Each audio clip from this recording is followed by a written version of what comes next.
we always have, every single time we do a show or something on the Elijahs, we will have some who believe this is the word of the Lord and some who believe it's not the word of the Lord.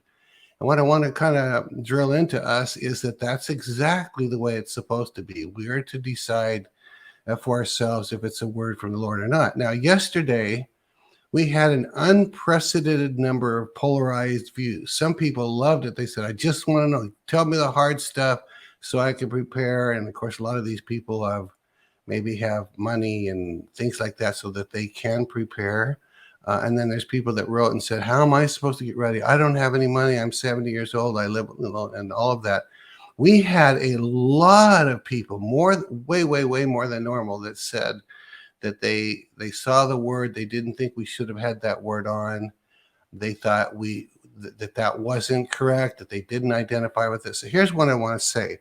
Let me pull up that. Go ahead and pull up that scripture, Emily, if you're the one or whoever's doing that. Okay, here's a scripture in 1 Corinthians 14:29. And I brought this up many times when people write personally. 2 or 3 prophets should speak, and the other should weigh carefully or judge, depending on the version of the Bible you have, what is said. Now, yesterday, you all did exactly what you were supposed to do in scripturally. Some of you judged it to be absolutely a word from the Lord. You weighed it, you felt good about it, and you adhered to it, whatever the word would be. Others of you absolutely go ahead and keep that up there for a little bit, just another minute or two. Others of you judged it as not from the Lord. It didn't bear witness with you. You thought it shouldn't have been on the air. So again, I want you, whichever place you found yourself on, you obeyed scripture.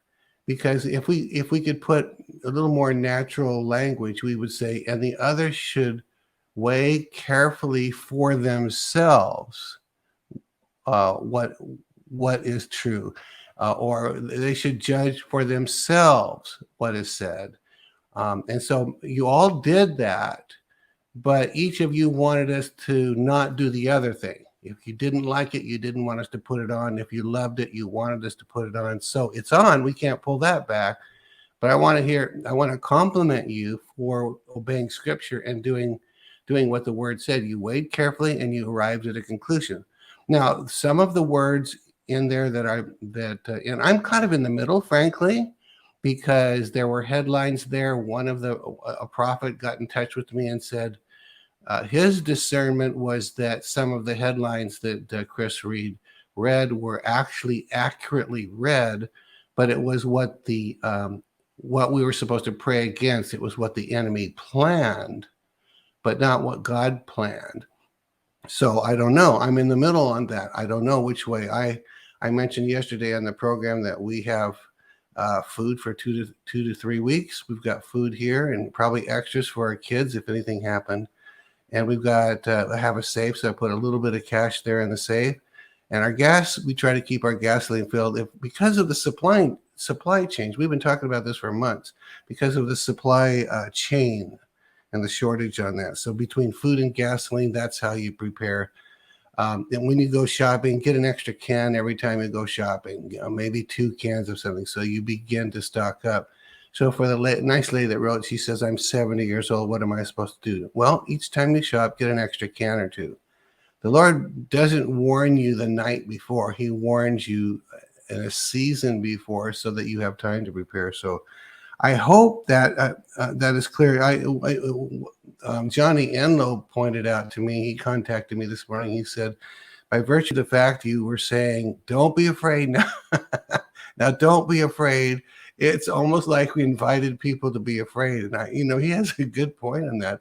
We didn't mean to do that, but some people heard me say that and said, oh man, this must be something to be really afraid of. So, yeah. So maybe next time I won't emphasize don't be afraid, because kind of had the opposite. But I really wanted you all to see that and know that. And if you decided that this word was not for you, you don't discern it from the Lord, just ignore it. Don't even worry about it. Just ignore it. Just say that one wasn't for me. I think Steve blew it by bringing that word on. And the people that love the word, then just keep loving it, And that's good. You're all obeying scripture. All right. It's 11:11 behind me. That's a prophetic number. All right. Now I want to talk just for a minute before we bring Kat on. You all know that we've drilled the wells in Uganda, and we're drilling that. We're now researching drilling wells for the Native American people here in the United States. What we need you to do, and go ahead and bring that email up. Mike and Lori Sally have taken on the task to help us find locations where water wells are needed. And I was stunned to find out how many water wells are needed among the First Nations people throughout the United States. We had started with the Navajo Nations. We still haven't necessarily found the solution. So what we need you to do, and I'll just read this, if you know of pastors, and I mean Native American pastors on a reservation who know about their need for water for the First Nations people. And I included the Navajo because we were trying to find something for the Navajo down in New Mexico and Arizona. Just email Mike Sally. It's just MikeSallyWater@gmail.com. We're leaving it there for a minute so that you can see it. So we really, really want to help, but we know that the issues among the First Nations people are different than in Uganda. Uganda, you find a place, they need a well here, it's a village, you don't particularly get permits. You just drill and there it is.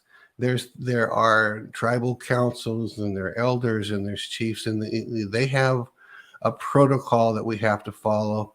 That's why we find a pastor in it. It doesn't have to be a pastor.